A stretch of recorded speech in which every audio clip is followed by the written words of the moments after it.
So today is going to be a great day. Well, hello, welcome back to V Family Adventures, where today we get to talk about love. Love as a powerful force of change and for change. About how love has changed me, about how love has changed others, and how love even has changed and affected an organization. Here we go. See, I believe with all of my heart that the God that we see in the Bible, the Christian scriptures, is a God that loves humanity, and is a God that is all about showing us how much He loves us if we simply respond to Him. The place that we're in now, Catawissa Christian Church, this building is one of the greatest ways that God has showed me His love for me, and my time at this church has taught me to really see how true that is. Now, when I came back, I thought I was going to do something different, and through a series of events, the opportunity to start this church came about. I was in my mid-20s, 26, I think 25 when we really started the whole thing, and I was still dealing with a whole bunch of demons in my own life. You'll hear me talk soon about how I live with Tourette's syndrome, which is a neurological disorder. In my 20s, still, I was dealing with stuff and trying to get over some of the hurts and the pains that I dealt with in high school and earlier. But I remember coming here and given the opportunity to start this, and I didn't think I had it in me. To be honest, I didn't know what I was able to do. I didn't think that I was able to lead people. I didn't think people would want to be a part of a community that I was trying to form and lead, and I doubted myself a lot. But God didn't doubt me. You see, God is all about helping us to become the fullest potential us, really, the us that we were always designed to be, the us that we were always made to be.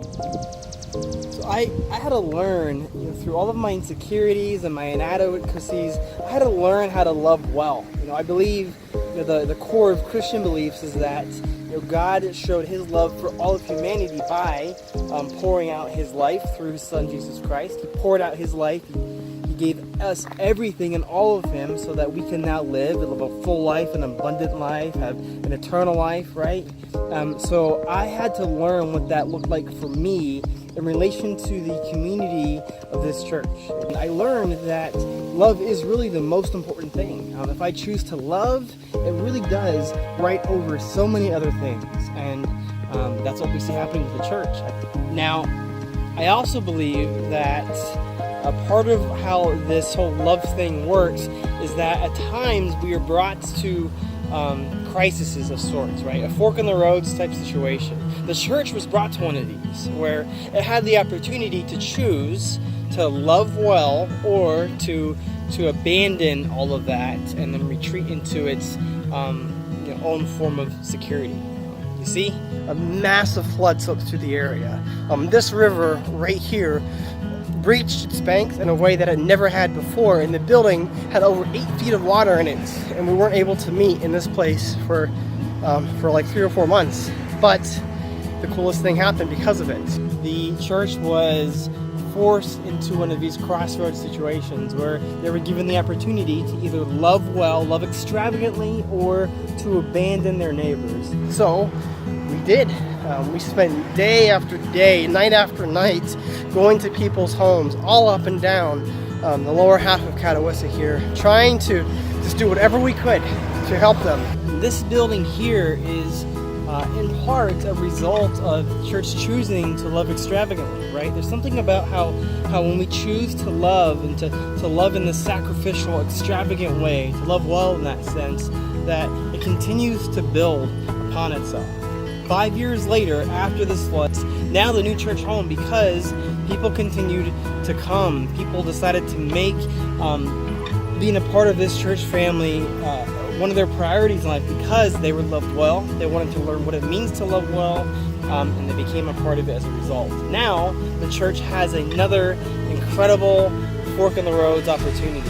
You see, this building used to be a bank. It was one of the first banks, like maybe even the first bank in town, and this place that used to be a place where the financial wealth of town was stored and kept safe, and is now a place where the spiritual wealth of town is a place where it's going to then permeate out and affect the entire town. So as we close today, I have a challenge for you, and that is simply this. Go out this week and love somebody well. Love somebody tangibly. And if you'd like to, please write a comment about how you intend to do that or how you have done that and how it has had a positive impact in your life and in the life of the person or people that you chose to love well. And then also know the fact that more and more people are watching these videos, that we have more and more subscribers that are coming on board, and the fact that we see more and more comments of people that have been positively impacted by these is so encouraging to Beth and me. We love that this is a way that we can build a community with you and that you're a part of it. If you really feel blessed and benefited by these, please subscribe, like, hit the bell button to see new videos each week, and share these with as many people as you think would be benefited by it. And then, as always, we will see you next week. Au revoir for now.